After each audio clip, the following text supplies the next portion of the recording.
তো বন্ধুরা চলে এসেছি আবার কোয়েল কিচেনের নতুন একটি ভিডিও নিয়ে। তো আজকে বানিয়ে দেখাবো সয়াবিন কষা। তো প্রথমে সয়াবিনগুলো আমি জলে ভালো করে সেদ্ধ করে নিয়েছি।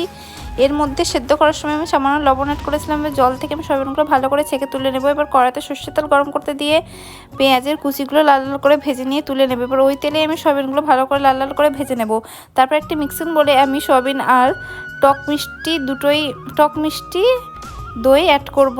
জিরের গুঁড়ো, ধনের গুঁড়ো, লবণ, হলুদ আর একটু রসুন থেতো করে অ্যাড করেছিলাম। তারপর আমি ওটা 5 মিনিটের জন্য রেখে কড়াইতে সর্ষের তেল গরম করতে দিয়ে ওর মধ্যে গোটা জিরে, গোটা গরম মশলা, পেঁয়াজ, আদা রসুনের পেস্ট, একটি ছোট্ট টমেটোর কুচি, স্বাদ অনুযায়ী লবণ, গরম মশলার গুঁড়ো, জিরের গুঁড়ো, ধনের গুঁড়ো আবারও অ্যাড করে ভাজা সয়াবিনগুলোকে, যে ম্যারিনেট করা সয়াবিনগুলো রেখেছিলাম সেটা আমি পুরোটাই ঢেলে দেবো মশলার মধ্যে। এবার আমি এটা ভালো করে ফুটতে দেবো। উপর থেকে ধনেপাতা ছিটিয়ে দিলে রেডি সয়াবিন কষা।